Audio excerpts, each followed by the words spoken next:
What if everyone stopped sleeping for a week?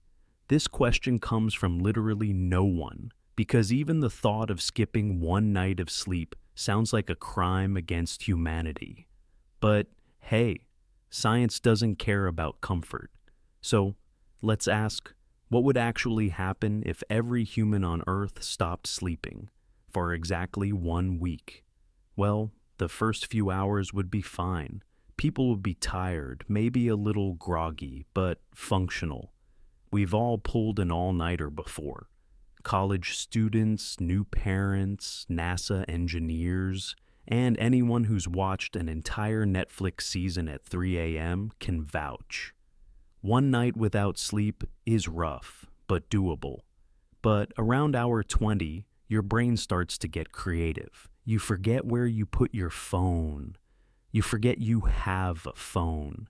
You walk into rooms and forget why. You start seeing things out of the corner of your eye that aren't there. These are technically called hallucinations.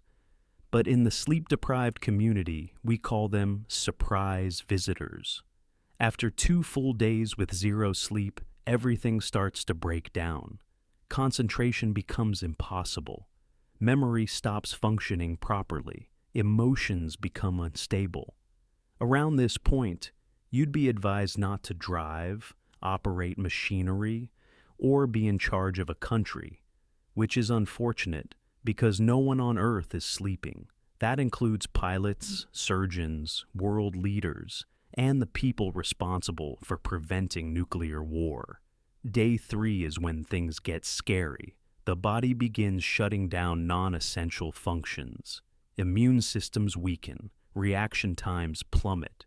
People start making decisions like, I can totally outrun this train, or, yes, I do want a tattoo of a pineapple on my face.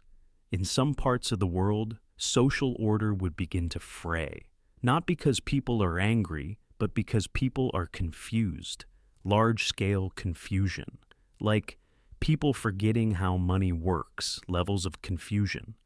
Meanwhile, hospitals are overwhelmed, not with sick patients, but with people who think they're sick or are just too exhausted to function. Surgeons can't operate, teachers can't teach. Call centers sound like post-apocalyptic radio stations. One guy keeps whispering, I see the moon watching me, and no one has the energy to ask him to stop. On day 4, reality itself starts to drift. Sleep is critical for memory consolidation, emotional regulation, and literally cleaning toxins out of the brain. Without sleep, the brain starts to behave like a corrupted video game save file. Characters forget their roles. Backgrounds glitch. Time slows down and speeds up randomly. You find yourself staring at a sock for 40 minutes, and the sock is staring back. Day 5 is when people begin collapsing. Not because they chose to, but because their bodies physically override their decisions. This is called microsleep. Your brain shuts down for 1 to 10 seconds at a time, whether you like it or not. The catch? You don't realize it's happening. Imagine driving, only to have your brain say, taking a quick nap, be back in 8 seconds, without your permission.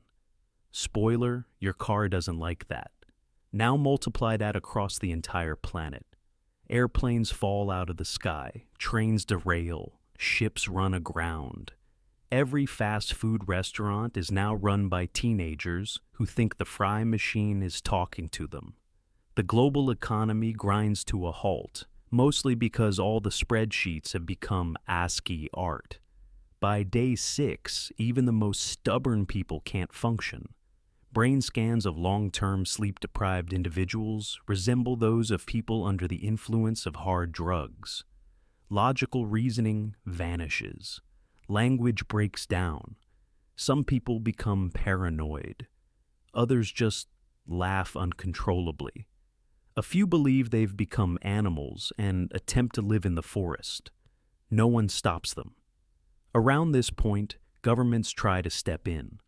launching emergency protocols, curfews, and automated AI systems.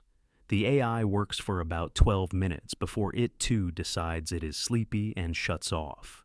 Day 7 arrives, but no one notices.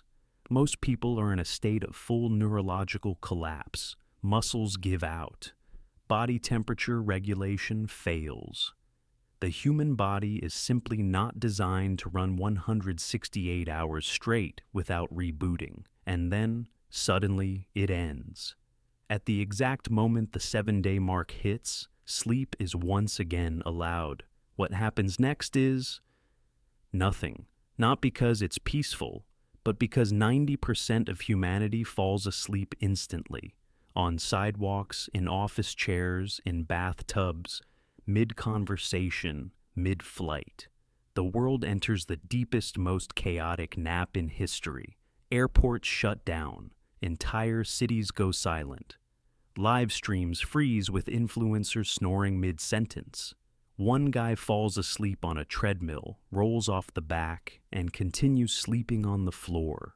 Some people sleep for 24 hours. Others sleep for 48. When they wake up, the world is in shambles.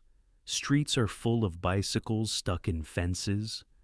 Cows are wandering inside supermarkets. Half of Twitter is just people apologizing for things they said on day 5. But here's the thing. Most people survive. Humans are surprisingly resilient. Sleep deprivation can be devastating, but the body can recover, if given time. Brains heal, emotions stabilize. Reality slowly reassembles itself. And as everyone stumbles back into their routines, one universal truth echoes through the collective consciousness of humanity. Let's never do that again, unless someone dares to ask, what if we skipped sleep for a month?